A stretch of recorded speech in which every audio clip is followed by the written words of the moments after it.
takeaway, and the takeaway. Hello, everybody. Apparently, we're live already. Hello. Shit.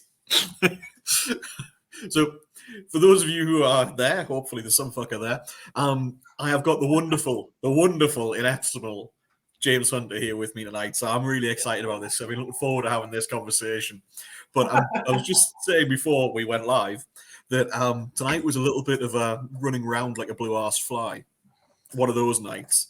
And I have never heard the expression "bull ass fly" before. That must be a Britishism, but I love it. I love it, man. Yeah, blue-assed fly. Yeah, but here in the UK, it's like 9 o'clock at night. So we had organised for a takeaway to arrive for 8 o'clock. So 10 past 8, 20 past 8. No. 20 to 9, the takeaway arrives. Then so by the time you sort out, get it all sorted out, and it was like, yeah, okay, it's now 5 to. Fuck. And I'm like shoveling in food like there's no tomorrow. Oh, yeah. So this is just for Brian Norton. This is my Meow Wolf jacket, my excellent Meow Wolf jacket. What the fuck? It's probably the ugliest jacket that's ever been invented in the history of mankind, and I love it. So I don't know if you've ever been to. Were you at 20 Books Vegas? No. I'm hoping to be there this year, but I wasn't last year. No. So it's awesome. It's one of the, if you're a writer and you're watching this and you haven't been to 20 Books Vegas, you need to go to 20 Books Vegas because it's super awesome and the connections you make are great and the organizers are great. Craig and Michael are awesome and just there's so much valuable information, but the networking is really great. But one of my favorite things, I don't gamble a whole lot, but in Las Vegas is one of 3 art installations called Meow Wolf, and Meow Wolf is my favorite place on the planet. It's this, like, if you haven't been, it's hard to explain, but it's like this surrealist art exhibition, but it's like a fantasy novel that bleeds over into reality. And there's like an interactive story and you have to hack computers and solve this game. It's fucking wild. It's the greatest thing on the planet. So the one in Vegas, it's modeled around this story called Omega Mart, which is kind of this supermarket chain that basically bleeds over into another dimension. And so they have all these horrific, like tattooed chickens. It's crazy. It's the craziest thing. And I love it so much. And so this is my Meow Wolf Omega Mart jacket that I bought. And I wore it at the booksellers. Everyone hated it because they said it made their eyes bleed, which is true. But I love it because of what it represents, which is Meow Wolf. So I have it always in my office, ready to wear should the occasion arise. Right. Okay. This year, if the boss, who's upstairs at the moment, if the boss signs off on me coming to Vegas this year, you and me are going to Meow Wolf. Oh man, every year I go, and it helps if you're a little bit drunk, but not too drunk, because there is a fair amount of climbing and slides. So there's a lot of it's. If I'm not selling it, you should just go take some picture. And the greatest thing about Meow Wolf is that all 3 locations are different. So if you go to the one in Denver, it's radically different than the one in Vegas. There's also and I have not been to the one in Santa Fe. I think is the 3rd location. But if it's anything like the other 2, it's awesome. Got to be done. Okay. Now I'm gonna take it off because it's super hot in my office. But Brian, specifically for you, because I want you to know I'm always ready for the jacket, buddy. I'm always ready. Fair enough, dude. Now, first important question: what the fuck is in that cup? Is there alcohol involved? I couldn't remember if this was a drinking show or not, and there's not alcohol, but I can rectify that fairly easily. I was going to say, I think that's a shame if there isn't, because I mean, I've got rum here. Oh, you got all the things. Yeah, no, I'll just go. I'll get a little Bailey's. I'll take a nip in there, and I'll be set to go. Cool. I've got a little puppy with me as well. Here, let me run. I'll go get Bailey's. I'll be right back. Okay, dude. We'll just sit here and wait for you. I hope some of you fuckers are there, besides Brian. Oh, honestly. Madness. Hello, Ed. I can see you're there as well. And Chrissy. Yes, I do need one of those. This isn't sort of my new theme that I will now drink only out of martini glasses after launching the publishers. This is just I can't find my normal glass. So martini glasses worth to hand. All right. I was on that run, so I'm just gonna throw some of this Godiva white chocolate liqueur in there for a little bit of flavor. I'm not a. It's early here still. It's only 4 o'clock, and I still have to put my kids to bed. So I can't be too drunk with that. Just my wife would not be pleased. It's only a bottle. It'll be fine. I like that. I like your approach to alcohol. Yeah. I like the limited to just a bottle or two. That's perfectly acceptable. It's so good though. Adds a little burning on the way down. Mm. So what are we doing? We talking Legion? Congratulations on Legion, buddy. Thank you, dude. Thank you. Yeah. It's something we've had planned for quite some time. And it was something it was something we talked about a lot. But I will tell you that one of the things that really galvanized us into doing this was Jeanette's speech at Madrid. All right. Because a lot of the questions that I had, Paul, a lot of the questions that I had myself, and I was like, is this possible to do? Can I do this? Because, even with Geneva and Chrissy's help, I grew up as a chef. Yeah. So you grew up as a chef, as a welder. And those are jobs that aren't really suited to people that are very intelligent. Those are jobs that are suited to people who hit people very hard, but who annoy them. And that's basically it. Yeah. So I was very much a case of, am I going to be the weak link here because I'm not quite bright? And I'm very surprised that I can write at all. Never mind write books. Just dude. Okay, here's the thing. Those jobs prepared you well for being a publisher, and I'm going to tell you why. The number one asset that a publisher needs to have is an absolute desire for pain. And if you're just like, man, shower me with hot sparks and pour steel over my, like, that's what it is to be a publisher. Is just, can you endure the pain longer than anybody else? Because there's a fair amount of that. And I think you're in good hands. You need smart people. You need to surround yourself with smart people who are going to be able to help you handle it. Because that's the thing. Indie publishing, a lot of indie publishers that start out as independently published authors, they get good at doing it themselves, and they think, oh, I can do. I mean, I know I went this route, and they think I can do this myself. I already know how to do it. I've had success myself. I just have to scale that up. I just need to do that for other people. But you get to a point where you realize, oh my God, if I add enough people that I'm doing this for, it's literally impossible for me or even for a couple of people to do all the work necessary to maintain all of these brands and all of these book launches and all of these artists and all of these editors. And so it becomes impossible for you to do those things, especially if you want to continue to write. And that's where it really gets tricky. But as long as you surround yourself with smart people and you kind of build out the base and the foundation for your system, you guys are going to rock it, man. You guys are good people. You know what you're doing. I'm sure it's going to be absolutely phenomenal. Thank you, dude. Well, it was literally a case of a lot of the questions that I had. Jeanette was very, very good. I mean, the speech that she gave at 20 Books Madrid was really, really good. And the way that she talked about things. Hey, Denny. Hey. It did fill in a lot of the questions for me. And when I came back and my wife and I talked about it, and we were like, yeah, okay, this is a possibility for the future, rather than this is being fucking stupid. Just don't be so stupid, leave it alone. Yeah.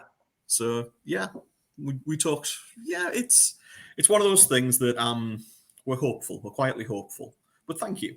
And you know, one of the things that I love about this community is that I mean, like, obviously there's some degree of competition, right? We all operate in the same space.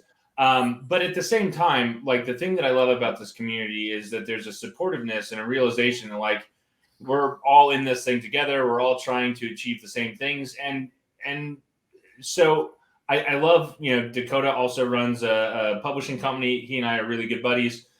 He and I in Chatfield actually have a private meeting. It's called Man Love Mondays. I don't know if I should have said that, but it happens once a month, and we get together and we just talk about, like, what's going on in our lives, and we talk business and stuff and personal stuff. But I love the supportiveness of the community. So that offer is just extended to you as well. If you ever need to talk, or you guys are like butting up against something you haven't seen before, don't really know how to get around, like, reach out and like, we're happy to sit down. Like, probably that same thing has hit us at some point too. Hey, Richie, dude. But thank you, James. Honestly, I really appreciate that, mate. I really do appreciate that. Thank you. Man Love Thursday. Man Love Monday has a nice ring to it, though. I love the alliteration. Don't let Paul get too close to you. He will go for that man love. You know what he was like at Dragon Con. Oh, Jeffrey. Oh, he's got the bear head picture. It's the very best. So what are you working on, Jez? I'm doing a cyberpunk at the minute. How are you enjoying it? What's the premise? Give me the pitch, man. Well, basically, it started about a year or so ago, when I was sitting down with Dawn Chapman, Kevin Sinclair, and Lars McMullen, and we were talking about people writing in stories together. So when all the old Afghan, I don't want to know, Paul. Whatever works for you, butt stuff. Well, ours is online, so it's tougher to do butt stuff online, I found. Thank God. But so we were talking about it and talking about when there's like a compendium of stories. We thought, well, what if we flipped that around and did it slightly differently and created a world together instead? Yeah. And we all just wrote our own stories in that world. So they're all, they come into contact with each other every so often. For example, my character, Cabot, has today, the last couple of days, he's basically doing a job where he's an ex-soldier. The shit hit the fan and he's been drummed out. He had 9 months left in the forces, and it was a case of the mods that he needed to be able to get back on there was viewed as too expensive. Let's just get rid of this fucker. Get him out the door. So when they get rid of him, his captain has fucked him over. And he's basically, because it's cyberpunk, so it's all corporations, it's all, they've all got their fingers into everything. And so he's billed my character's spent the last 10 years as an armored personnel soldier. Angel. So in an armored personnel suit, rather. So he's been wearing one of these, like a 3 meter tall, like a miniature mech, essentially. Oh, yeah. Like properly fighting on the front lines with these things, but they're very, very rare.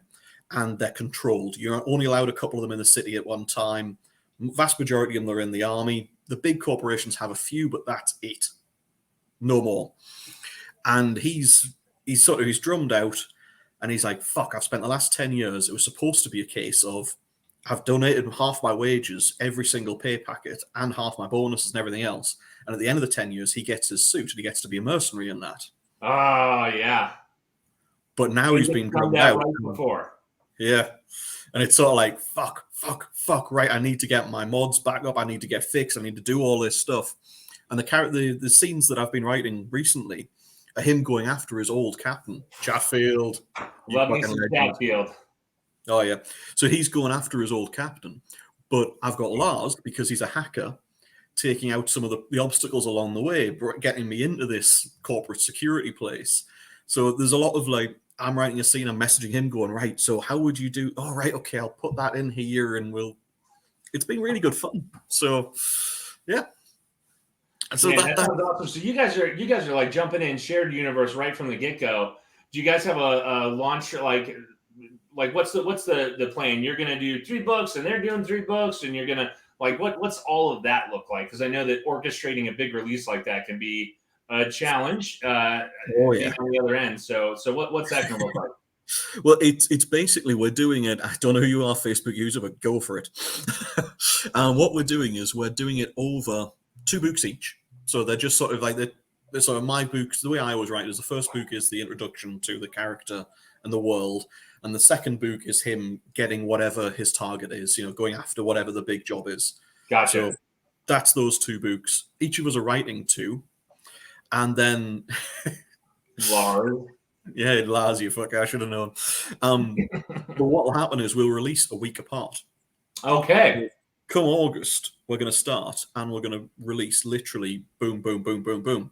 So I'll write my book 1, Dawn, Kev, Lars. We haven't decided the order yet, but it'll be 1, 1, 1, 1. Then we'll take a few weeks off for actual Dragon Con because we'll all be too drunk to do anything else. Oh, yeah. Yeah, and launching books over Dragon Con is a nightmare anyways. And also, for anyone who's watching this and is an author, launching a book over Dragon Con seems like a great idea because you're like, oh, I'll be able to promote it at Dragon Con.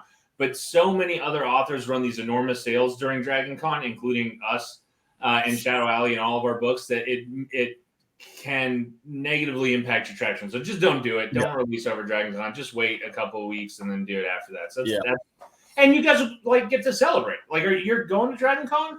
Yeah. Oh yes. Oh yeah. Okay. Yeah, Dragon Con's my favorite. I mean, 20 Books is awesome as a writer event, but my favorite like reader con is Dragon Con by far. Yeah, I mean, first year for me to be anything like that was last year, and it was great fun. So it's definitely on the docket from now on. Period. I'm going to Dragon Con each year. Yeah. But my wife says, "No, you're fucking not." Here, yeah. Yeah. But yeah, so the idea is that once we've had the couple of weeks off over Dragon Con, we'll then have book 2 for each of us release as well. So you get all of it in a very short period of time. But at the moment, it's up on Royal Road as well. So we'll see how it goes. So you get awesome, man. And just see what's going on. So more importantly, though, what's going on with you? Oh my God! What? Say that again. What's going on with Vigil, and what's the next story? Where are we going with plans? So total moment of transparency here, because I think that Vigil Bound 3 is supposed to come out in just a couple of weeks, and I think tentatively, I already talked to our rep. I think I'm gonna push it a month. So total 100% transparency, because I like to be honest with people. I had like a super bad, like, depressive spell in December when I was supposed to be working, and I feel like it happens every year, but I feel like this year was worse than others. And I don't know if it's just like the lingering effects of COVID, or it was just all of the just bullshit of, like, life. Like, being an author is awesome and it's the greatest job I've ever had. But sometimes you just feel like you're on the hamster wheel, like, okay, done with one book, on to the next book. And so I really needed December to be a super productive month. And I had crazy writer's block. I have never had writer's block the way that I had writer's block in December. And I just remember, like, I would wake up, I'd come down here, I'd sit at my computer, and then I just would, like, stare at a computer screen, and I couldn't write, and I couldn't figure out why I couldn't write. And so for like the entire month of December, I mean, I probably wrote a total of like 10,000 words, maybe. And it just really gutted me. And I was really, I was genuinely afraid, like, oh my God, can I not do this anymore? Like, did I burn myself out somehow and I just can't tell stories anymore? So I had kind of this little pivotal existential crisis moment of like, what would it look like if I couldn't do this anymore? And I just like got stuck with that for like a month. And then January rolled around and I figured some shit out. I started going to therapy. I'm not afraid to say that either. And I have a great therapist who I really like, and was able to like kind of talk through some of this stuff. And pretty shortly thereafter, I was able to figure out that like I had done something in the story that didn't work, and my brain was just like, nope, I'm not going to let you go forward anymore because this is broken. And if you don't fix it now, you're going to have to rewrite this whole book when you finally do kind of pull your head out of your ass and figure this out. And so I think that was a big part of it, but it was just also this kind of the depression and the burnout. But I finally sort of second week in January, everything sort of clicked. I got back on track. I've been writing good again, feeling good, exercising, which I had not been doing at all for like 2 months. I'd just been like couch potatoing, and but now things are going really well. But this it's a lot longer than I intended it to be. I think currently it's about 128,000 words, and I still have about 30,000 words left to write, I think, to do the story justice. So it's going to be the longest book that I've ever written, but I think it'll be really good. But so I have a delay. I'm gonna push the release a month. But I think that it'll make the book better overall for reader experience, and so I am really excited for it to come out and be done, and for all the other things that I'm working on sort of in the background. But I will be honest, the beginning part of this year and the latter part of last year were gut punches for me, man. I've been close to burnout a couple of times, like throughout my author life, but I think that that's probably the closest, like, legitimately I've come to burnout since like early 2019 or something. So it was really kind of it was a scary moment for me, but I'm feeling good now, back on track. Everything's going well. Yeah, definitely. And it's a case of that, the fear that have you lost it? Have you broken it? Then is adding on top of the stress levels, which is making it worse, which is making it higher. Christ. Well, and the the worst part was, and Brian, not too personal at all. I'll talk about that in a second. But I think another part of it was that Vigil 2. I was really, really happy with the way that Vigil 2 came out. Vigil's Valor. I think it was one of the best books that I have ever written. I really love the character arcs. I love the sort of the finale and the battle and all that stuff. And I was feeling so good about the series and the characters that I think I got overconfident. And so when we booked the pre-order, usually like I'll book a pre-order like a year out, and then I'll move it in as I get a better estimation of like what's actually feasible and realistic. But this one I was like, no, book 2 was so easy. I'm on a roll. I'm going to be able to crush this. Like we can book it 4 or 5 months out. It's not a big deal. I'm going to be able to hit that easy. And so I think that was also a mistake of just like being too confident and like breaking from process. And and it's so funny because I always harp like on the business side and with our other authors, it's always like, follow your process, whatever your process is, like follow your process. And I was like, no, I'm just going to break 8 years worth of process and do it different this time. And of course that's the time that it comes back and it smacks me. Definitely. So Brian asked, if it's not too personal, was your therapist happy to just aim at the writer's block rather than assessing you as a whole? Is that something you'll keep up since you've gotten past that hump? So no, it wasn't just about the writer's block. I think that there was a lot of other stuff in my life, just like that you don't spend time to be introspective about because like life is busy and life is hard. And I have 2 young kids and we run this big business and also trying to hit word count and also trying to do events and do this thing and do that thing and still having sort of some of the lingering after effects of COVID with our school systems, lots of shutdowns and kids staying home all the time unexpectedly. I realized that there's some work that I needed to do on myself and that I didn't even realize was part of like just an unhealthy lifestyle for me. And I'm really glad I had never really done therapy before. And honestly, like since doing like really starting therapy, going once a week, like I feel like I'm a better husband, a better father. I feel like I'm a more content person. I feel like a lot of the depression that I've struggled on and off with throughout my life and as a writer, like it hasn't gone away, but I have like better coping tools and strategies for like, oh, I feel this way. How can I talk myself out of it? How can I move to a better place more quickly? It's not like getting rid of it, but it's like, okay, I know what this is now, and I have tools that can help me combat that a little bit better. So, and I think the exercising part was really big too, of just like making it a priority. Before, I think whenever like writing versus basically anything else came up, it was always, nope, the writing has to come first, and kind of just inverting that and being like, no, my health has to come first, because otherwise, if I'm not healthy, if I'm not taking care of myself, I'm not going to be able to do this long term. And that, like, just inverting those 2 priorities really had a giant effect on my life overall. Definitely. I mean, when you're talking about that, for me, I never ever expected to write ever. It wasn't something that had ever been on my radar. It wasn't something I ever tried at school or anything else. Yeah, but it was literally a case of I was happy as a welder, and I was hit with a load of chemicals basically that shouldn't have been in the workspace at all. Yeah, and shut in my lungs. And I went from I was easily twice the size I am now, physically, like quite muscly, and was massive in a lot of ways. And it was a case of, in our culture, we are trained that, hey, oh, big man, big strong man, good. And you have this mental image of, oh, I'm big and I'm strong and I'm great. Oh, this is great, this, and you like that about you, right. And when my lungs were shredded, when all this damage was done, our lawn out the back is basically about 5 meters by maybe 9 meters, so it's not very big. We're talking about 45 meters square overall. Yeah, and that would take me about 3 hours to cut the grass, because man. it was literally a case of I could walk up the stairs and back down, and now I'm going to have to sit down for half an hour, 40 minutes to recover from that. That's got to be brutal.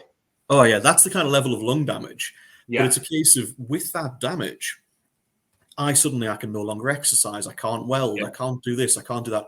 I can't support the family. My wife is working horrific hours, to be able to keep everything going, on top, while I'm having to get a new job. Right. I got a new job in IT, which I hated. primarily because in welding, if people annoy you, you can punch them in the face, and it's totally it's a very different skill set. You do that in IT, there's a problem. Yeah. But literally, it was a case of I'm training from scratch as an apprentice at 37, 36, I think, in IT. And all these kids who are training as well, who are 17 and 18, are getting the same money as me. And they know what they're doing. They're picking it up really well. And I'm going, I don't understand. I don't understand. So I was getting, I didn't know at the time, but I was getting very, very snappy. And when I went to see my doctor about something else, he was like, so let's talk about your emotions. I was like, no, I don't talk about my emotions. There's no need. Yeah. And my wife would obviously talk to the doctor, I think, behind my back as well. And they basically both just said, look, you're depressed to fuck. You are dealing with depression. I was like, no, I'm not. I'm totally fine. But they talked me around. I tried some different medications and stuff. Didn't work for me, but that's a personal thing because of my metabolism. But they suggested that I try writing. And at the same time, I'd had a conversation recently with Luke Chumlenko, who was saying, hey, you should try writing, and Alaron Kong. And I'm going, this is ridiculous. I can't write. I'm too thick for this. I can't do this. Yeah. And I was very, very adamant that I couldn't. And speaking to my wife, and she's going, yeah, fucking try it. And I was saying, look, darling, these people think I should try and do this. How stupid is this? And she was like, no, you should. You really need to. It's important for you. Try it. And I fully expected her to say, don't be so fucking stupid. Get out and get a proper job. Get the fuck out. Get to work. Do some studying. Don't study writing. Yeah. Try and learn more about your IT and get better at that. That's what's going to make us money. And instead, she supported me all the way and obviously kept me on an even keel. Yeah. It got us to where we are, but I had no idea. Jay, but I had absolutely no idea that I was even dealing with depression. Yeah, it's a sneaky bastard, man. And writing is so good for it. So I had and Jay is right. Like supportive spouses.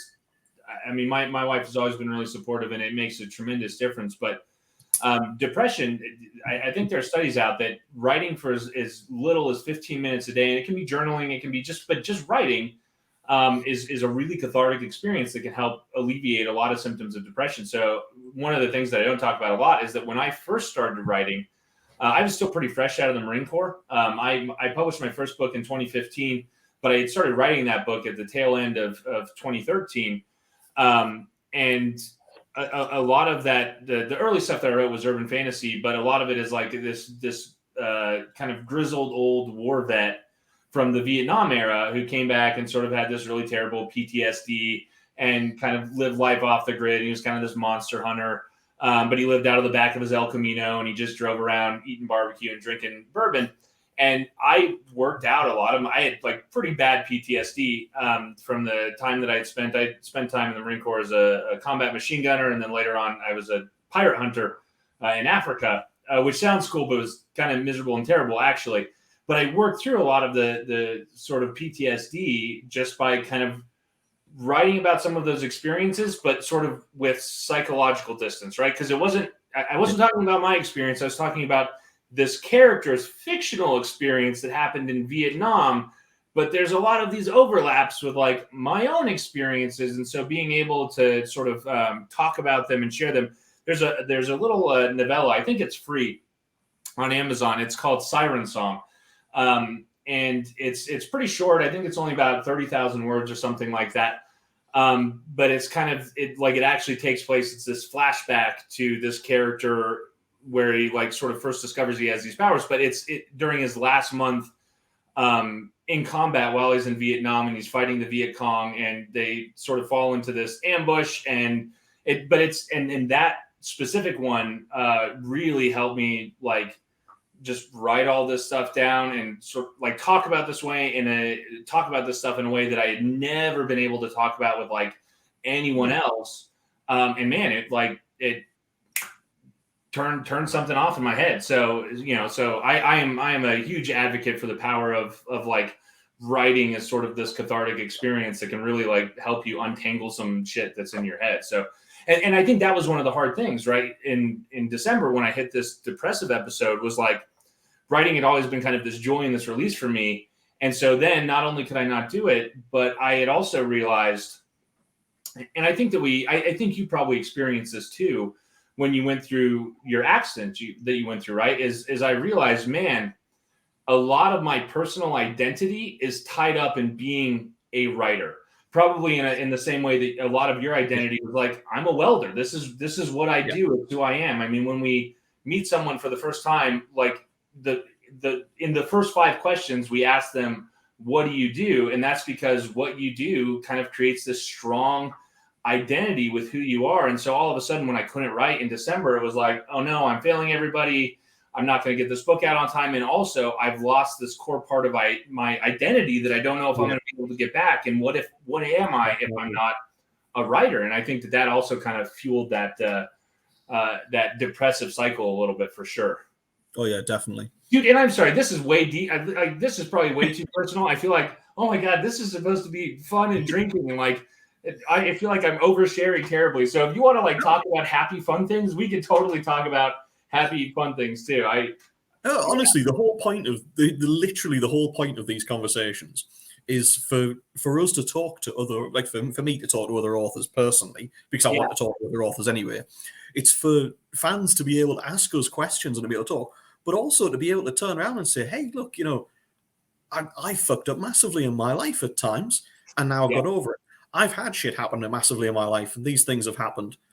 This is how we got over it, and dealing with the problems we've dealt with, because I've had people reaching out before saying, hey, I didn't say anything in the chat because I didn't want to share, I didn't know how to, but what you said, I've actually been going through this, and it's great to know that other people that have done this are a success, as opposed to, I've gone through this, therefore I must be a failure. Right. And I'm a failure in every other way. And it's like, no, fuck it. We all fuck up. We all make mistakes. We all have terrible things happen to us. And then we end up moving on with our lives. What the fuck's Paul put now?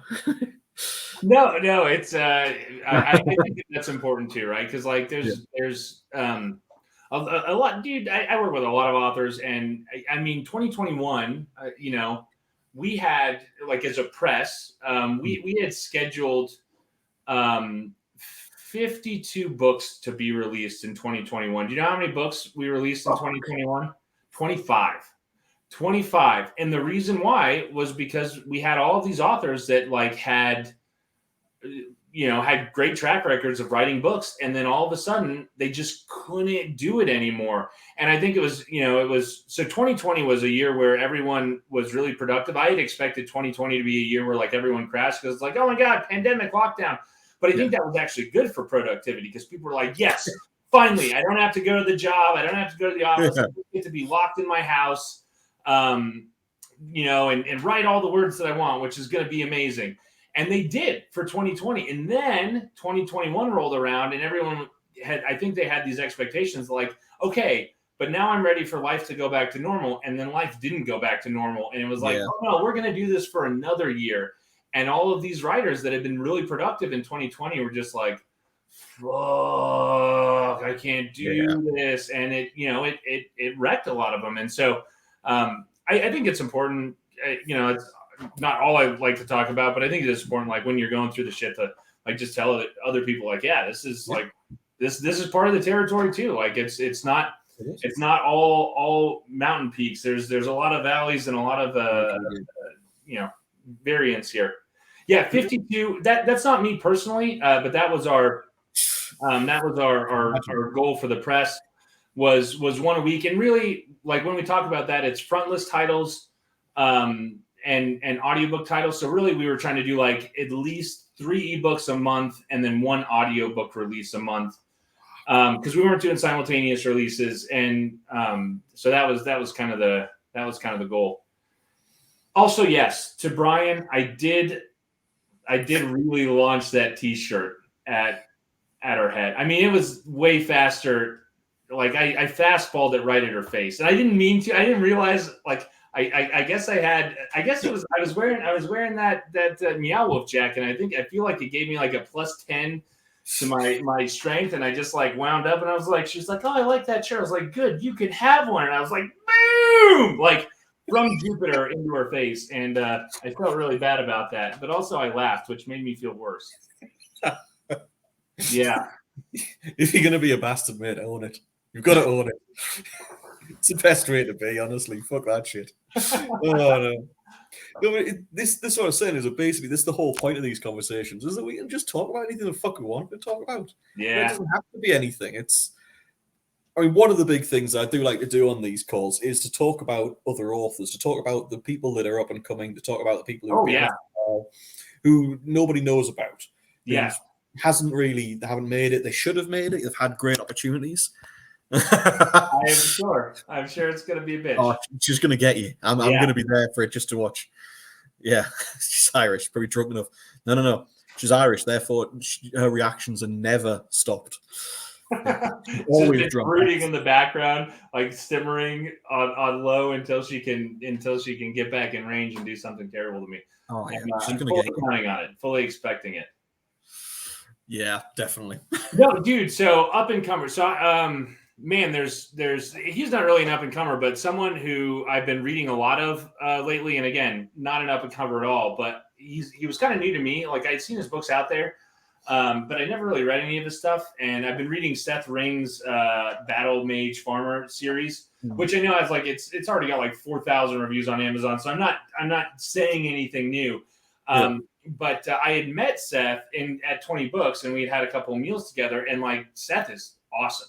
Like I didn't realize, like I was like, I don't really know who this guy is, but like he has such an interesting like backstory. Like he grew up in Africa as like the son of missionary parents, and so like his just whole backstory is super crazy and awesome. And he's just like a really nice, down to earth guy. I think I had picked up one of his books right before 20 Books, and I was reading it. And then I like met him at 20 Books and was like, dude, you're awesome. And so I've just been tearing through all of his books and just absolutely enjoying the hell out of him. And he's great. So we've been talking a little bit about like maybe doing some YouTube stuff together, or just because like he's a cool guy and I like to collaborate with him more. Yeah. Seth's doing some YouTube book stuff, which is really cool. There's not a lot of people in the YouTube.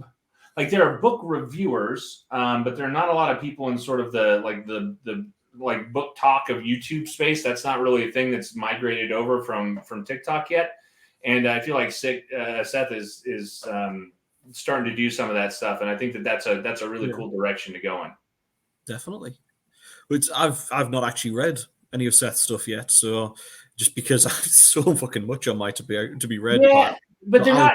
But they are booktubers. But like there are booktubers on YouTube who review books. But like I don't know if any of you guys are on TikTok. I have a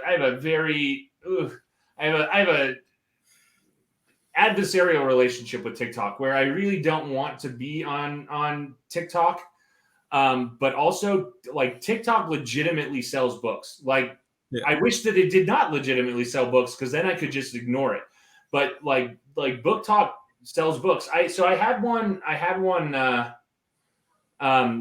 video on TikTok, and it was a low content. It was like a little book flip thing that I did for Vigil's Justice, and it didn't go like super viral, but I think it got like 200,000 plus views on TikTok, and it sold consistent. Like I saw, because like we monitor baseline for books when we do something new, and so that we can kind of see like what appreciable effect does this have. And I think that it boosted sales on that book by maybe 200 copies over about a 3-week period, which is not an enormous number of books. But for like 15 seconds of work with a book flip for like relatively low content effort, that's a lot, especially since I didn't pay to promote it or do anything else with it. But the problem is that like TikTok is like wildly unpredictable. Like you have no idea what's going to work or what's not going to work. Yeah. And I'm not dancing because I'm very white and I have the rhythm of a very white person. So I don't think I'm ever going to do dances on TikTok. It's a brilliant way of describing it. Look, I'm just white. Therefore, let's leave dancing alone. I am not the person that anyone wants to see dancing in any context, really. But the problem with a lot of the authors doing TikTok, I think, is that authors we're kind of boring and we don't really know what to talk about. And so the thing that all of the authors on TikTok end up talking about is like writing tips. But the only people that want writing tips are other authors. And so I feel like so a lot of their followers are author based. So I've been trying to come up with content that would be more appealing to readers, but God, I don't like being on TikTok, man. It's so like it feels a little inauthentic to me. You can do skits and stuff. Yeah. Yes, you're right. I've done some skits. If you want to go check out my terrible TikTok page, it's Inkslinger James. I've done a couple where I've dressed up like Cutter from the Viridian Gate Online series, and then I give just horrifically bad life advice that you absolutely should not follow. So yeah, and some of that stuff has had some okay traction. So, is this where so me and Jez are dancing on TikTok with some nipple tassels? Is that what we're doing? Okay, all right. Well, I've got some tassels somewhere. Thank you, Brian. I appreciate that. Yes, I did one where I dressed up as Dumbledore from the first Harry Potter book, and he's awarding the House Cup that should have gone to Slytherin, but then he just like gives Gryffindor like 1,000,000 fucking points because he's obviously biased and hates Slytherin because they're bad people. And so I did a stupid little video on that, but yeah.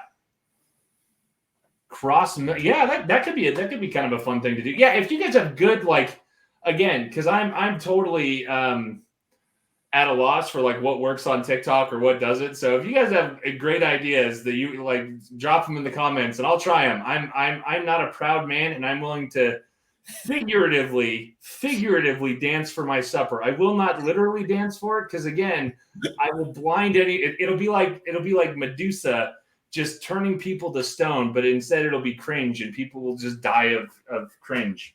Right, dude. Dragon Con, we are going to one of these parties and I'm going to get you fucking dancing just for shits and giggles. Well, only if there's nipple tassels involved. I mean, that's got to be the line, and I'm not. I won't do it otherwise. So I'm fine with that. Okay, all right. We will. Do the Ace Ventura talking with your butt thing. So fun. This is super dumb. Very personal. So my kids are really into fart humor. They're 9 and 7, and so we have a talking butt routine that all three of us do. My butt is named Sir William Buddington III, and my kids, and he talks in a very fancy British accent, my butt does, and then my kids all have their own butt characters, and then we, after dinner, because my wife hates it, we'll get up and we'll walk around the table talking with our butts. So yeah, that's it's not outside of the question is what I'm saying, Paul. Yeah, they would as well. Well, Brian is awesome, his voice. Dude, I think Brian should. I don't know why Brian hasn't done like audiobook narration. I feel like audiobook narration should be absolutely in the wheelhouse of things that you're doing. Thank you, darling. That's my two little ones on Chrissy's post there. The 4 and 2. So thankfully we haven't got to the butt jokes yet, but it won't be long. Apparently doesn't get me sales, Brian. It's just my brand as me being angry. Yeah. Angry Irish. That's a good brand. Oh, he's narrating your books. He just doesn't know. So Brian, dude, for real, if you want to get into audiobook narrating, you can get a rig for pretty inexpensive. Like all you need is like for $500, you can get an audio, like something that's genuinely going to sound good and meet ACX specs, like microphone. You get Reaper recording software. So you're already set up. So if you haven't done it yet, there's a course. It's a Udemy course, UDEMY, and it's just like audiobook narration. And the guy that does it, his name's Paul something or other. So this is what I'm telling you. So go take this Udemy course. It's like $30. There's like 20 hours of content. So you have to do it. You have to do these lessons, but it's specifically for narrating books for Audible. And so it goes over all of the ACX specs. He goes over Reaper specifically, and he tells you how to do your room tone noises and import that into your files. Like he goes over every single aspect of it. It's a really inexpensive course to go through. And I mean, he really walks you from like the very beginning to how do I create and export a file that's going to be acceptable to ACX so that I can upload it. And he does a really, really good job. So if you're worried about like the technical aspects of audiobook narration and that, like the production side of stuff, that course will help you figure out the nuts and bolts of how to do it. And then you just jump into it, man. And the reason why I know so much is because I have a friend, I have an audio booth set up upstairs, and I have been working through these courses as well. So Jez, do you know Katie Cross? She's not a little RPG author. Okay, so you know Katie. Yeah. So yeah, she writes like young adult fantasy, super successful. Katie is awesome, really sharp. She was at one of the Mountaindale retreats, and she was telling me that she had a book series, like a fantasy book series, that had done really, really well, but the narrator had dropped the series like halfway through. So she had like 4 or 5 books that had been narrated by this other narrator, and then the series got dropped, and she still had like 4 or 5 books left to record. So if you're like a reader out there and you're watching this, that is like the death sentence, because readers absolutely hate narrator changes. And like, I mean, they'll drop series over narrator changes, and to go and get those books re-recorded could be, you know, $20,000 or something, right? It's so much money. So what she did is she went to her fans and she was like, hey, here's the situation. Either I could hire a new narrator to do this, or I could narrate these books myself. And her fans came back and they're like, hey, we want you to try to narrate these yourself. So she was the one that kind of turned me on to all of this stuff with Udemy. But she started narrating the books in that series. And this is the crazy thing. So she found that her audio revenue went from about 9% of her monthly earnings to about 21 or 22% of her monthly earnings, because she was narrating it. And it was that additional connection point between her and her fan. They, even though she's not a professional narrator, they absolutely loved that it was like her telling her story her way. And they were into it. So I was like, I'm not looking to doing this. This sounds like a fun distraction from writing. So you've got so much free time. So much free time. I'm always doing more things than I probably should. Is the long and short of it. Dude, that's just crazy. I would love to hear Brian doing that. It's the fact that he would just do the same voice for every single character. He'd be like, and then we did this. Have you heard him when he does his? You know, on the Legion, Brian's done a couple of lives. Yeah. Have you heard when he's reading the first reads? I have not. I've not heard the first reads from Brian. I mean, I've heard Brian's voice, which is melodic and excellent. Yeah, peer pressure. This is positive peer pressure, because he'd be good at it. This is awesome. He is awesome at it. Tomorrow night he's doing one tomorrow night for Harmon Cooper. You're gonna have to listen to it, dude. Yeah, I will check it out. No. We're just gonna introspection to you now, Matt. We're just gonna talk about you. That's all we're interested in, Brian. Yeah. So, but no pressure. But dude, you could be really good at it, and that's the crazy thing, right? I think part of what spurred me into looking into it was just in indie publishing. I have learned if you get frustrated or tired of somebody else doing something, you should just do it yourself. And you know, like I had a series. I won't mention it because I don't want to, like, a relationship with the narrator.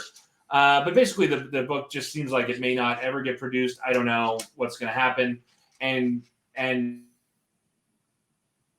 that's a big source of revenue. Like e-readers, especially, our audiobook revenue far outstrips basically every other genre out there, right? Our audiobooks outperform almost every other genre that exists in the marketplace. Mm-hmm. And just realizing, like, okay, so how do I rectify this, knowing that this book may never get done, and I really want this book to get done? I thought, okay, well, worst case scenario, I learned to do this myself. And yes, even more than romance. Romance has a much larger market cap in terms of like overall gross revenue, because one, there are so many more romance writers, there are so many more romance readers. Their books tend to be a lot shorter. They can write. There's a reason why romance writers can write a book a month, and that's not to say that they're not working hard, but their books tend to be only 50 or 60,000 words long, generally speaking, and so they can produce a lot more of them. So yeah, romance is the biggest genre, period, in terms of like overall sales. There are more 7-figure romance authors than in any other genre, period. But romance is really competitive, and their audio, although it does well, does not perform even close to as well as lit RPG, progression fantasy, cultivation, game lit. Not even close. Art, like military sci-fi, even high fantasy, like traditional epic sword and sorcery fantasy, none of them do as well as game lit does in romance, or not in romance, in audio. Yeah. See, that's madness. I hadn't even considered that. We're more awesome than romance audiobooks. Yes, we fucking are. It seems to be. Well, okay, so that's a good point. Is that because those romance books are shorter, maybe that plays into it, right? Readers generally, we have found as a publisher, that 8 hours is the absolute bare minimum that someone is willing to spend a credit on. So if a book is shorter than 8 hours, which is, so for every 10,000 words, that's a finished hour. So if you have an 8-hour book, that's an 80,000 word book. So if you have a book that's 15 hours long, that's a 150,000 word book. So because 8 hours is sort of the minimum that it seems like people are willing to spend a credit on, maybe that's a reason why the romance listeners listen a little bit less, is because they're not willing to spend a credit on something that's only 5 or 6 hours long. Yeah. Okay. Or it's because certain sections of those stories are absolute filth. And if you're in the car, for example, listening to this, you plug your iPad in or you plug your phone in, and then you give somebody else a lift and it starts to play, they're going to be looking at you going, what the fuck have you been listening to? Well, okay, so here's the thing about the romance audiobooks is that, and this is the thing that I think a lot of people don't realize, is that romance is such an enormous genre. Like, it's, in some ways, it's like lit RPG, right? I mean, like, we have dungeon core, we have post-apocalyptic, we have, transported to another world, we have so many different things, and romance is the same way, right? Romance, there's clean romance. Most romance, like readers and bloggers, they'll have like a spice meter, right? Like, oh, this book gets 5 peppers because it's so spicy, and this book gets 1 pepper because it's only kind of spicy. So there's this whole sliding scale of like how explicit romance books are, but usually a lot of the best-selling romance books are fade to black or not explicit at all, and generally the stuff that's like actual sort of like erotica content is usually not novels. Usually it's like short story stuff that exists on Amazon, will never get produced into an audiobook. Like, so that's kind of, I think I would say like Jez's spice meter is obviously like a 6 or 7 out of 5. I mean, it seems like, no, I'm just basing it off of like your overall sexy demeanor is what I'm saying. Yeah. My Crime Watch image. That's right. Yeah, my spice meter is 15-hour romance novel. And so this is, and just a caveat here is I don't write or read romance. So don't take any of the things that I say as like gospel for romance. All of this is secondhand information from friends that I have who are romance or paranormal romance readers, or writers. So there are like probably like tropes and other things that like I have no idea what I'm talking about at all, and I'm just talking at my ass. So yeah, just bear all of that in mind. Yeah, my experience of romance novels is that I tried reading 2, and it was so horrific I couldn't. But it's friends that read them quite regularly who've said that it's basically just filth with an occasional storyline, and I was like, maybe I should try this. So yeah, main one is busy. Hey, we're not talking. I'll talk about my depression, but I'm not going to talk about my reading habits. Damn it, that's where I draw the line. No, so it's funny, right? Because I didn't get on the stream thinking I'm going to defend romance writers, but I always feel like romance writers always get kind of the shit end of the stick because everyone's like, oh, romance, it's so formulaic, it's so easy to write. Here's the thing: I think that romance writers, like, it's an elevated art form for a couple of reasons, right? Romance readers are the pickiest readers on the planet. They like, and romance is super formulaic. So the fact that a romance author can basically tell exactly the same story, I like beat for beat, hitting every one of those, this thing needs to happen on page 12. This happens on page 26. This happens on page 75. And you have the happily ever after at the end. The fact that like these romance writers can somehow look at this and say, okay, I have to tell this exact story over and over and over again, but do it in such a way that a woman or a man, but predominantly women, who's read this exact story 1,000 times before is going to read my book and say, wow, this is exactly like everything else I've read, but it's also different enough from everything else I've read that I want to read more of it. And I feel like, man, that's a crazy like line to be able to walk every single month on a consistent basis. So I have no desire to write romance, but I have mad respect for the romance writers out there. I think what they do is crazy. No, definitely. Friends that do read it have sort of said about it, and I was like, fuck no, definitely couldn't do that. Romance writers are cutting edge of authoring as a business. They need to constantly try new things to gain market share and reach readers through all the noise to face a competitive landscape. Yeah, you're right. Romance writers, they scare me a lot. Like they will cut a bitch. No joke. Like they're and you're right. They're always like, so Jeanette and I went to the RWA conference in Denver probably 3 years ago. Mark Dawson was speaking there, and we wanted to meet Mark, and so we had an opportunity to sit down and meet Mark for the first time. But we went to the Romance Writers Conference, and Jeanette has since gone to the one in New York that was a couple of years ago, and like they seriously have some of the greatest like technical advice on like mailing list builders or promotional strategies or marketing campaigns. Like that, some of the stuff that they're doing, like some of the stuff that you see like lit RPG and fantasy authors doing now, and we're like, oh, we're so cutting edge and we're doing this. Like romance writers did that like 4 years ago, and they're like, please catch up, get your act together. But they're a sharp group for sure. Might have to have a look into that then. Yeah, try and learn some new tricks. But enough about that. Yes, yeah. Sorry, I know this is probably way too technical. Let's talk. You're talking about up and comers. What are you reading, man?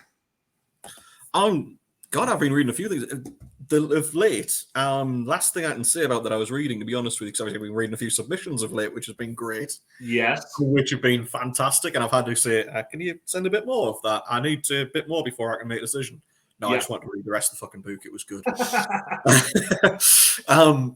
Stray Cat Strut. I really enjoyed that. Read that. I've seen that. I think I saw that on Royal Road. I haven't actually read it yet. Is it still up on Royal Road? It's on Royal Road for the yeah, actually I think it's all on Royal Road because I had to buy it on Amazon, so it wasn't on Kindle. Okay. Like Kindle Limited, had to buy it. But it was cheap to do it, but it's well worth it. And the audio is good on it as well, but it just follows Catherine, and an orphan needs new mods and stuff, and she just kicks the shit out of people, and it's really enjoyable. I like that.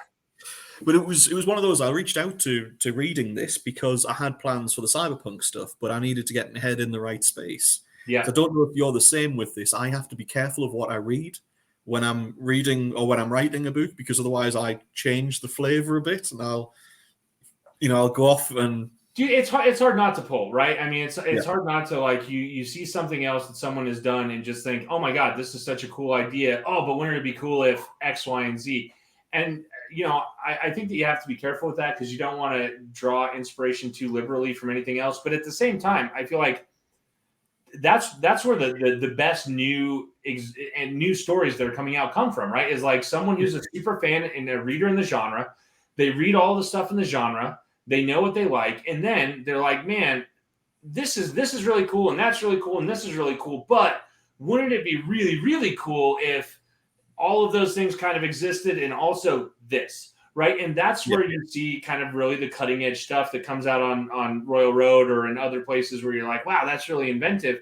And I think that it comes from it has to come from a place of genuine love of the genre where you're like, consuming it and you're reading it and you get to a place where you've read all of the things that you like and you're like, hey, there's not anything out there quite like this, and I wish this existed in the marketplace. And then you go and you make that thing exist in the marketplace. So that's awesome. Straight Cat. I'll have to try that one out.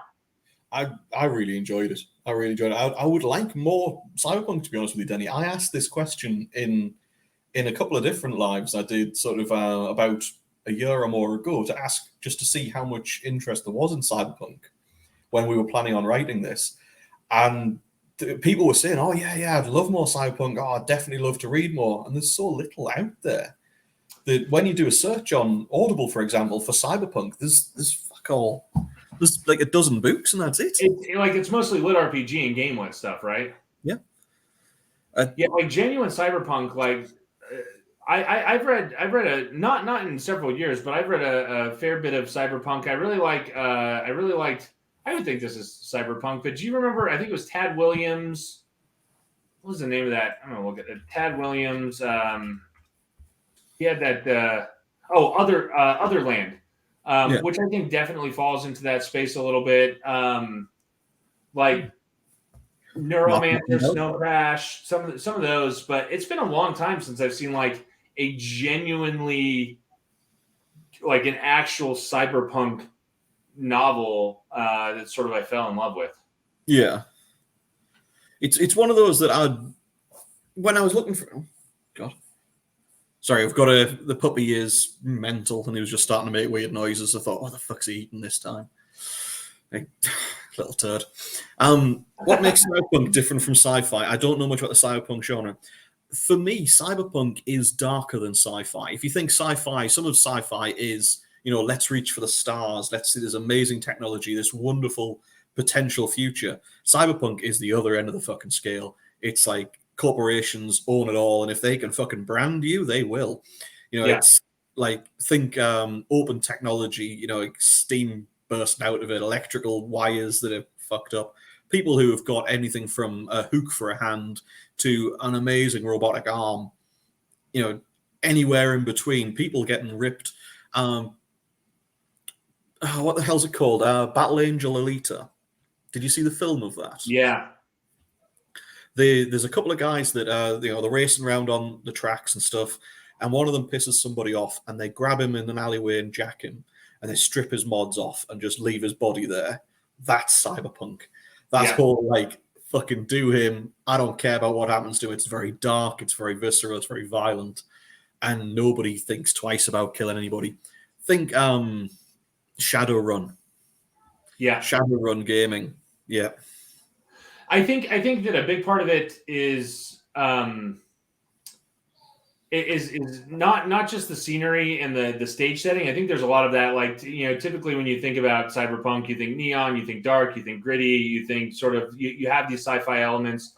And I think Brian kind of touched on this a little bit, but I really think that the difference between cyberpunk and sort of even like dystopian sci-fi is really the thematic component of the corporation. So generally in cyberpunk, it's kind of this like capitalism unleashed to its worst possible conclusion, where all of the governments are basically just these corporations, where everything is for profit. All like just living is a for-profit sport. So you have a lot of the mods that keep people alive, but you have to pay these insane amount. These are, I think of some of the cyberpunk films. I think there's like Repo Man, which with Jude Law, which I thought was kind of interesting, where that was a pretty good premise, where instead of getting like if you had a bad liver or bad heart or something, you could get a cybernetic implant, but you had to pay basically a $1 million mortgage on your heart, and if you were late on your payments, the repo men would come and they would steal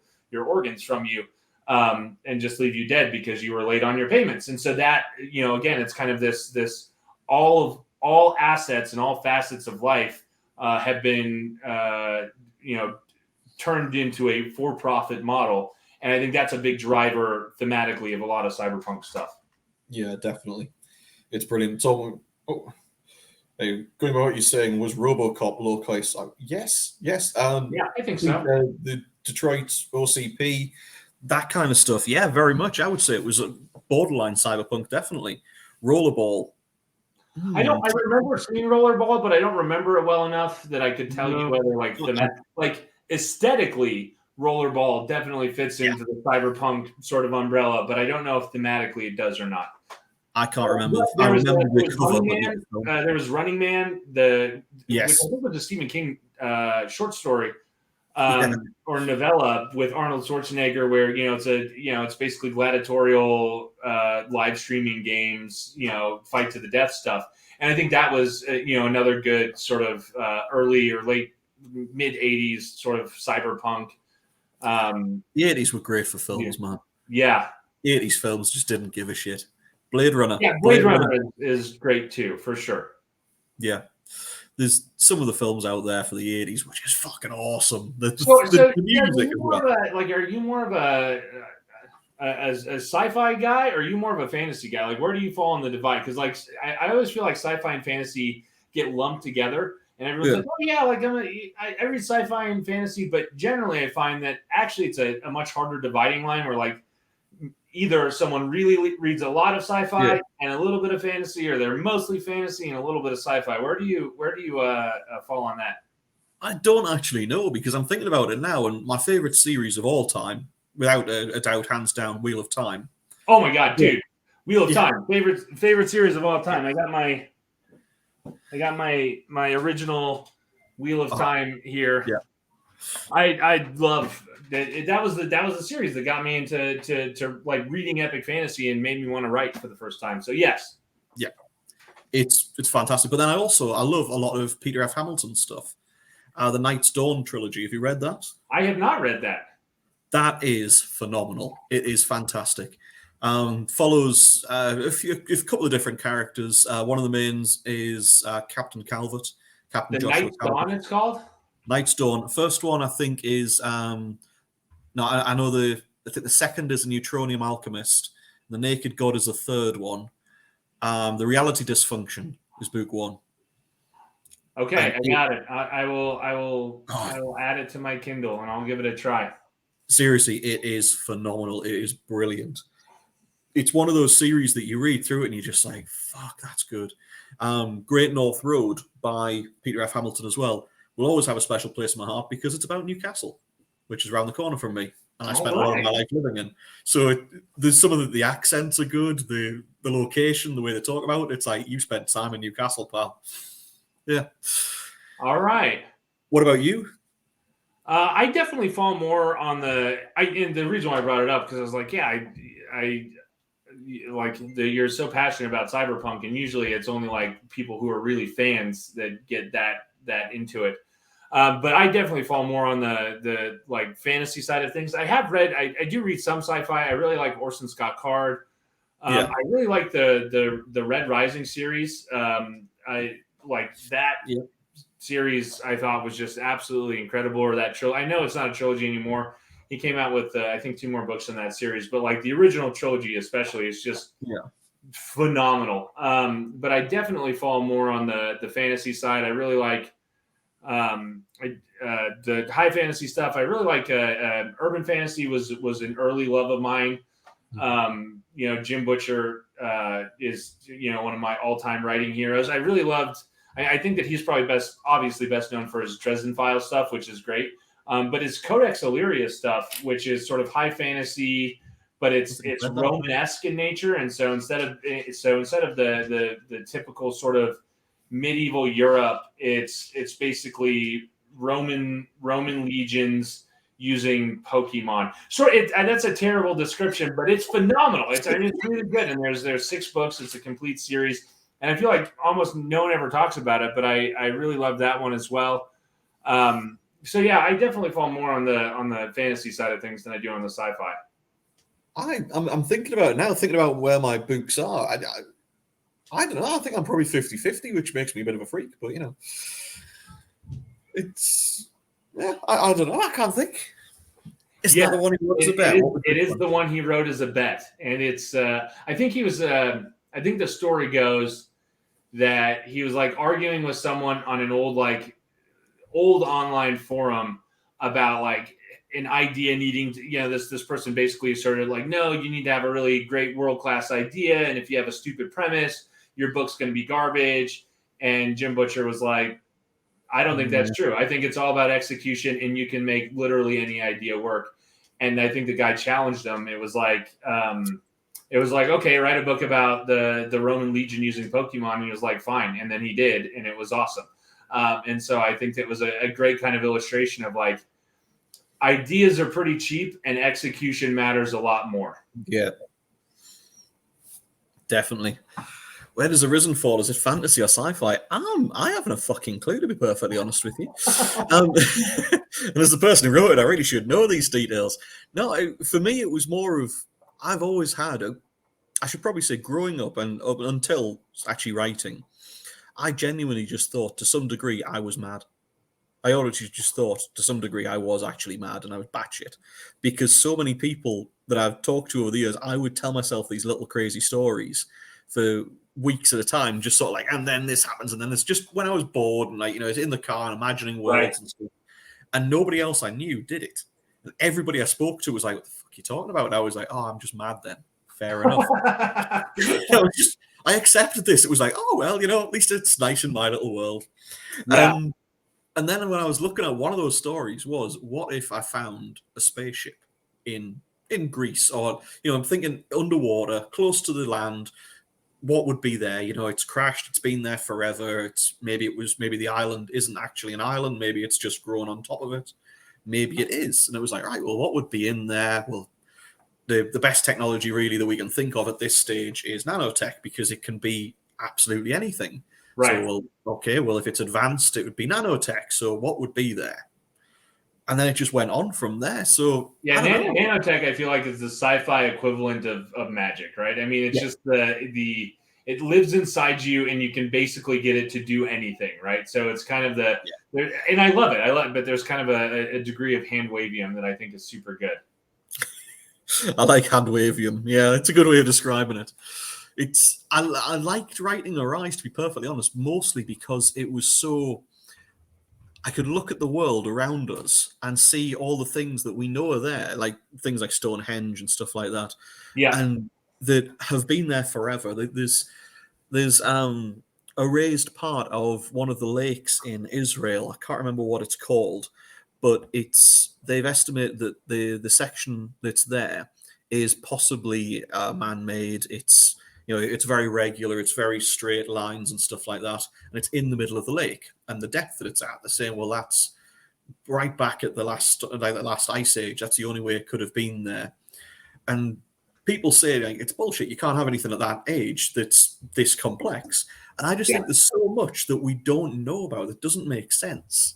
That there's got to be some shit out there that, even if it's just that there were more advanced civilizations at the ice age. Whatever it is, I just think it's good. There's great potential to write stories out there. The Younger Dryas, yes. Yeah, so I think it was Paul that brought up kind of the idea of like defining genre for bookshelf store placement. And I think that's true, right? I think like some of our fixation with genre, it really doesn't matter anymore, right? Because like we live now where we reach most of our audience direct through Amazon and through Facebook and through social media platforms. So we don't really need, like, our books don't belong on a bookshelf anymore inside of a bookstore. And so I think a lot of the modality of like, oh, my book fits cleanly into this genre, like it doesn't really matter anymore, because it's just like, no, my books are awesome and they have kind of this component and this element and this thing and that thing. And I think that's kind of the awesome part of the indie revolution, is that we can tell stories that kind of bend genres or play with tropes or play with expectations in a way that maybe you couldn't have done in the past before, because an agent has to take your book and sell it to a publisher.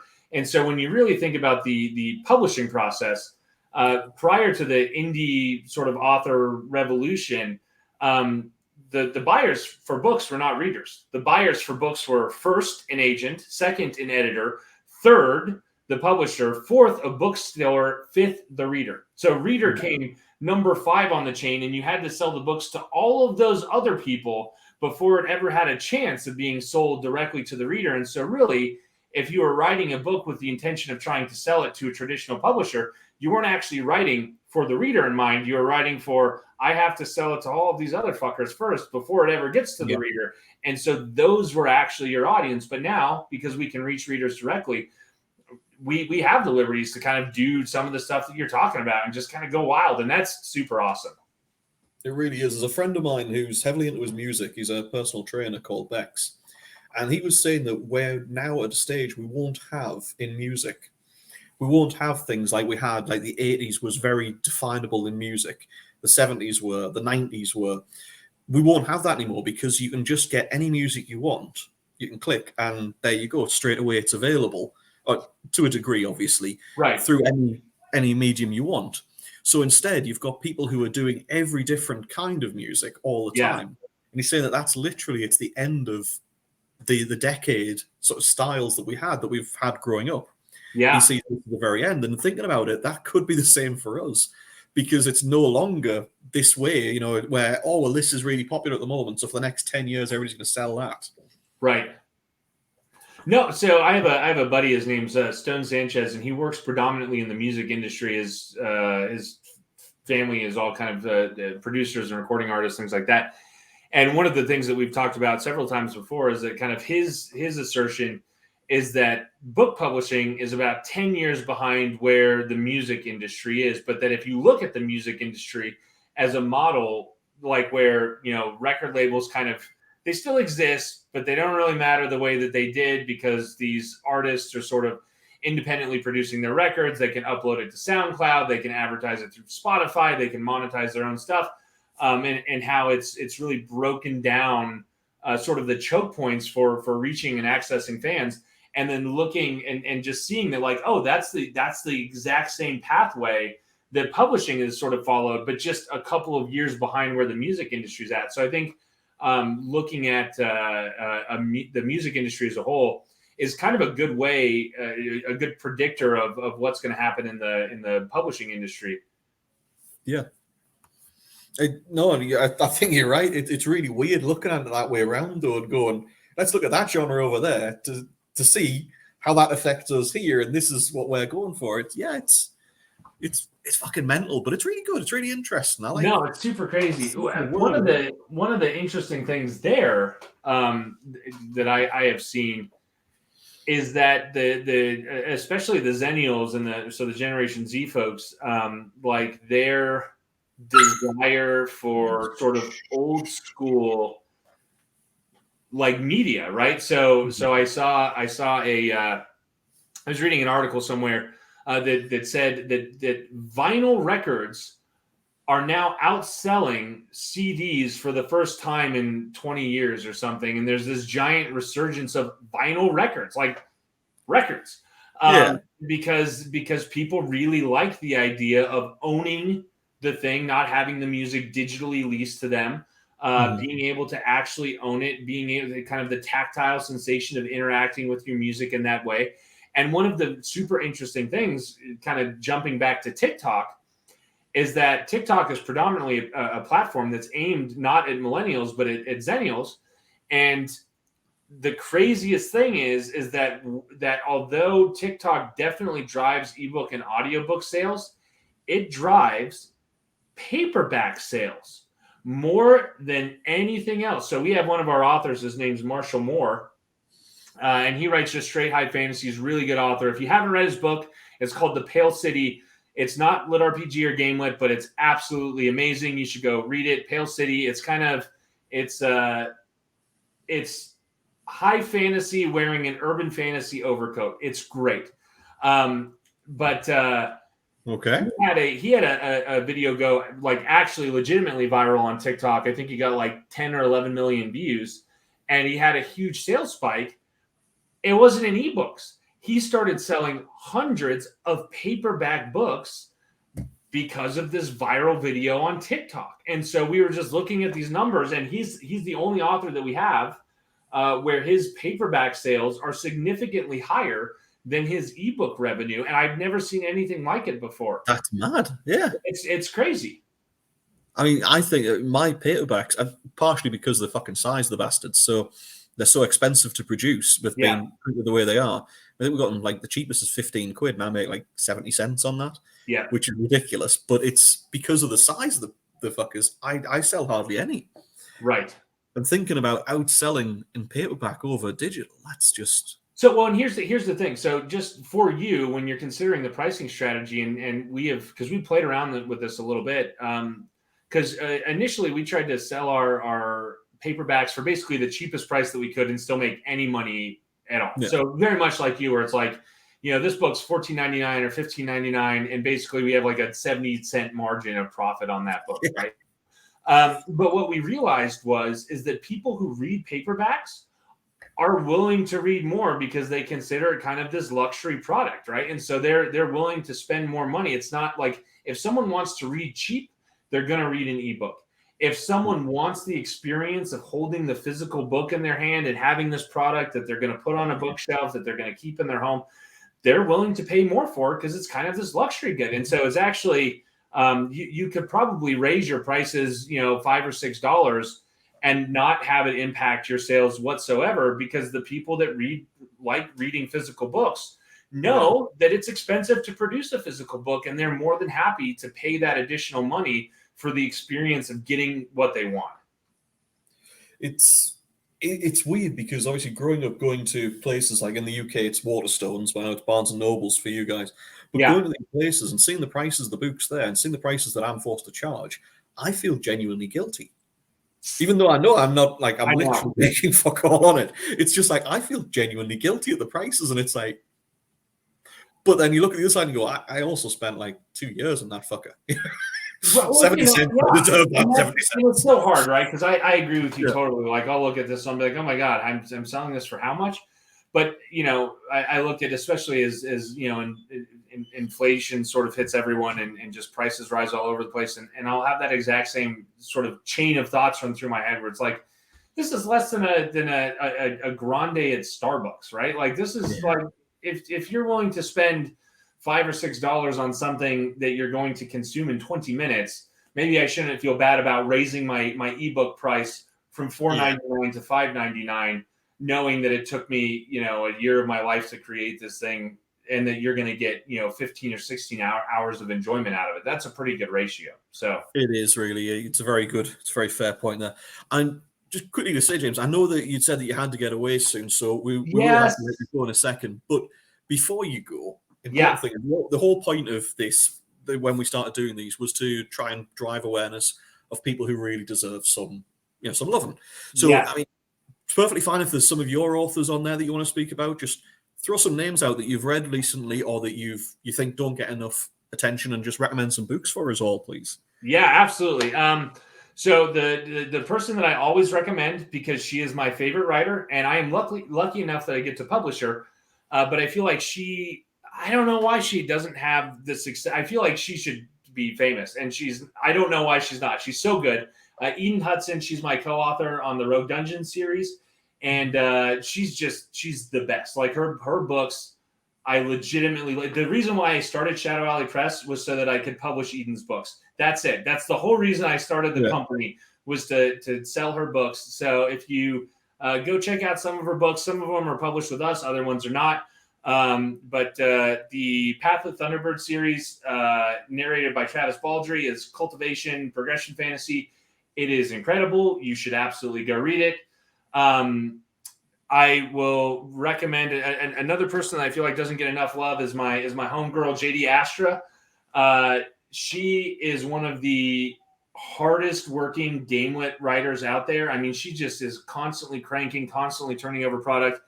She has a lot of good books out there, but her best series, hands down, is Deathless Dungeoneers. They have great covers. It's a completed trilogy.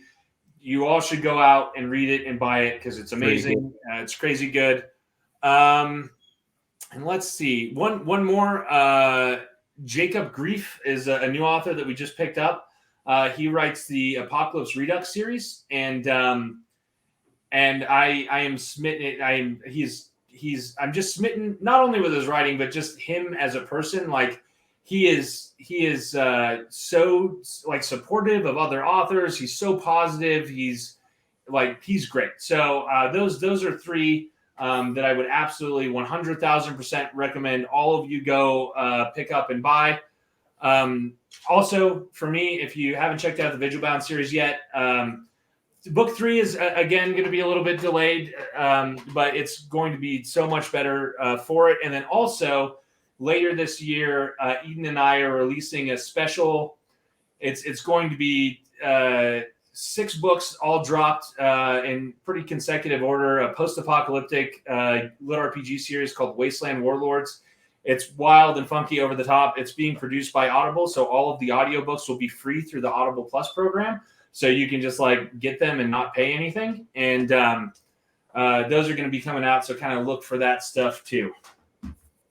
Well, I've got to say that I read Vigil's Justice and I was blown away. I fucking love that series, mate. Your Vigil series is one of my all-time favorites now. So, I mean, thank you, man. No, it's true. I mean, I loved Viridian Gate, but Vigil's, it was just you and you're just like, I like this guy because he doesn't give a shit and he's going to fucking fix things. And he's just like, yeah, there's that degree of like, I shouldn't do, but I'm going to because it needs to be done. I think I like that. I think Vigil's Justice is one of that series is one of the series that I've had the most fun writing.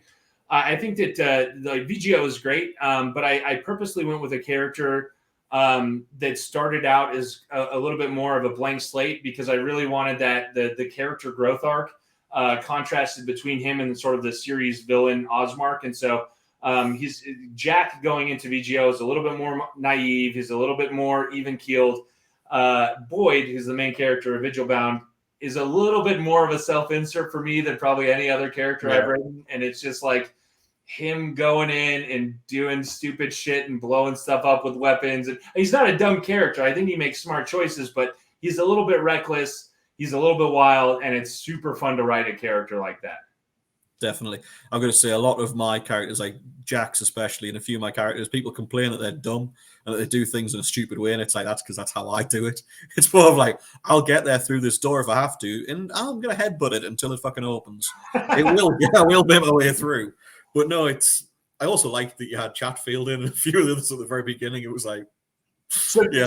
I don't know if Chatfield's still on the stream. He was on earlier, but a big shout out to Chatfield because Chatfield was actually my earliest beta reader, and I asked him to read it, and he gave me really, really good pointers and some really, really good notes. And I actually rewrote part of the intro to that book based on Chatfield's critiques and feedback. So, like, much love to Michael Chatfield. I didn't give him a shout out because he's already like super successful and legend. Famous and a legend. So, I mean, if you haven't read his books, like, where you've been living under a rock, but he's just such a great dude. And like, I was really nervous about the series because I was like, oh, it's been a long time since I've released like a new first in series. And so I was like, dude, will you just take a look at this for me and tell me like if I'm going in the right direction? And he was like, bro, I got you. And he jumped in and he really helped me out. And I'm very appreciative of him for that. He's a good lad. Dude, I know that we're holding on to you too long. Hey! There he is, my guy, Michael Chatfield. My hearts belong to you, Michael Chatfield, always and forever. He's even looking smart there. Stupid sexy Chatfield. Well, dude, thank you so much. Thank you so much for having me on. I would love to stay around longer, but my kids came home from my grandparents early today, so I got to go turn on the grill and barbecue up some chicken for some dinner. So we're gonna go have some barbecue chicken thighs and it's going to be good stuff. But thank you so much for having me on, man. I really appreciate it. It's so fun. It's been lovely having you on, dude. So we'll have a chat again soon, no doubt. But thank you all for joining us, everybody, and hopefully we'll have the wonderful James another time. Yeah, absolutely, man. Thank you again. Thanks, man. Bye-bye, everybody.